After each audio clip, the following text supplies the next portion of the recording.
making jobs for myself, making work.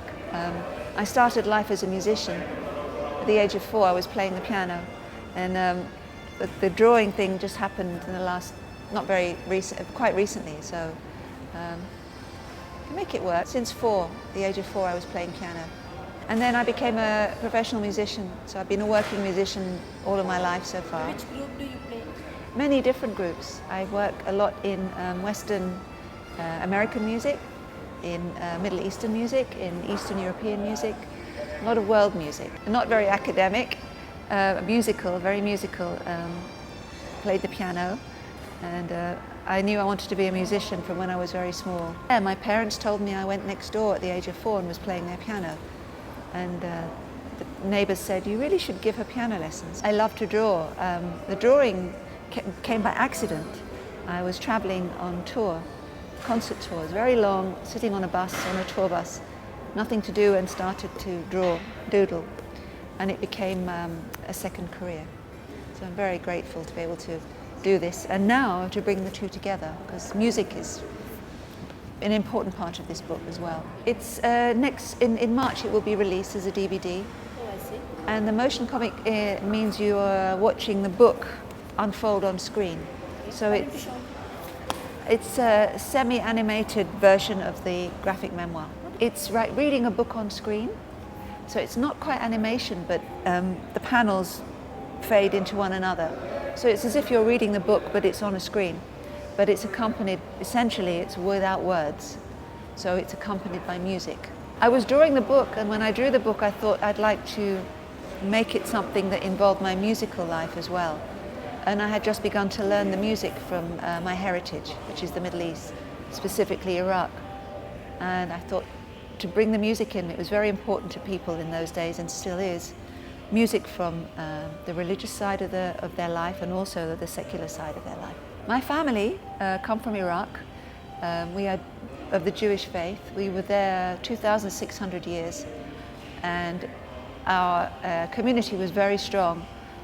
We lived very well with the other peoples of Iraq. There were ups and downs, but generally it was a good life.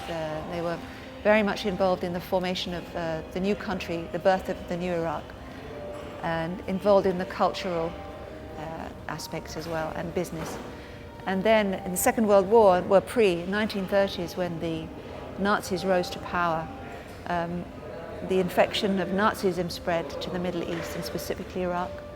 And so the government became very pro-Hitler. That, coupled with a certain Arab nationalism, led to a feeling of that they didn't want their minorities, that we were suspicious, that they didn't want the Jews. So eventually we were forced away between the 1940s and the 1960s. So there was a population of about 150,000 in 1940, and the last couple of years they estimate that maybe less than 5 are there. At one point Baghdad was 1/3 Jewish. An Irish singer called Sinead O'Connor, an American band called the Indigo Girls. I play with lots of different people. I played with Joan Baez. I've been very lucky to do session work with a lot of people, very interesting people from all kinds of traditions, from Iraq to Thailand to France. So you keep touring the world? Yes, I'm a musical nomad, yes.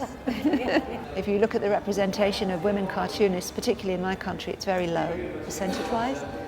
I don't know why, if it's a cultural thing or opportunities, but I think we should celebrate women cartooning. And I've just been on a jury, actually, an international jury, to find a competition run by United Sketches to find upcoming women cartoonists from around the world, and had hundreds and hundreds of submissions. Wonderful work. I mean, they are amazing women doing these things that no one knows about. They just need a platform. So I think it's important to show it. I can give you an example.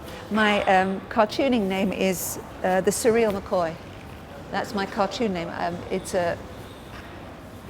I used a pseudonym to draw, and how many times have I had an email addressed to Mr. McCoy? Which is fine, and then I always tell them, but they assume, people assume, and I don't know if you can tell.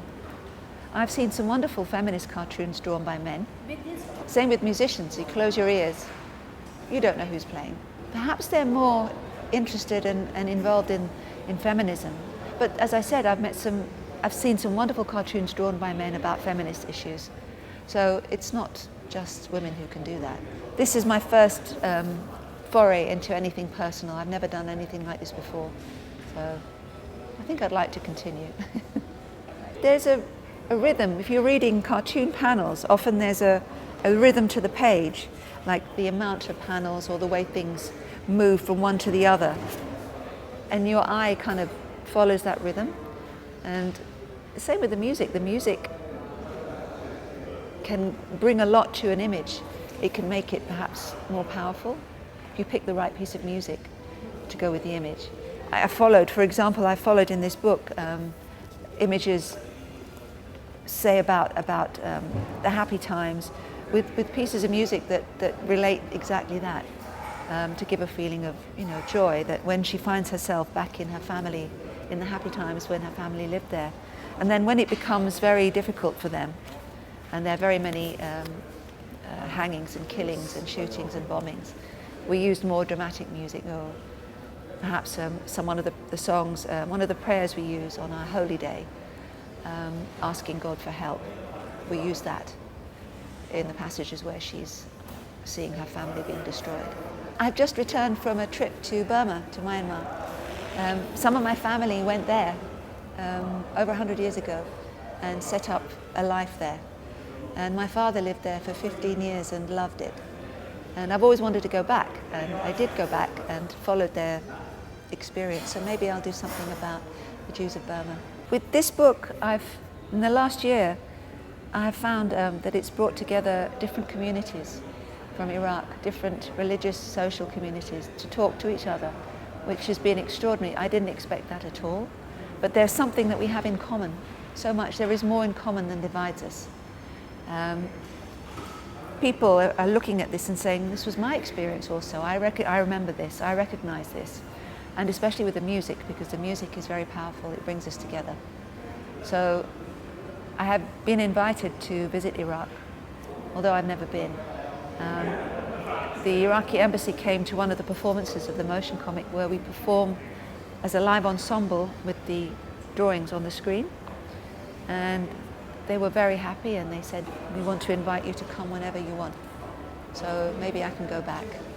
Not that we have anything to go back for, we have no family there. But to take this story just to show that, you will plan to promote this book in Iraq? I'd love to. They're talking about maybe making a version in Arabic, which would be wonderful.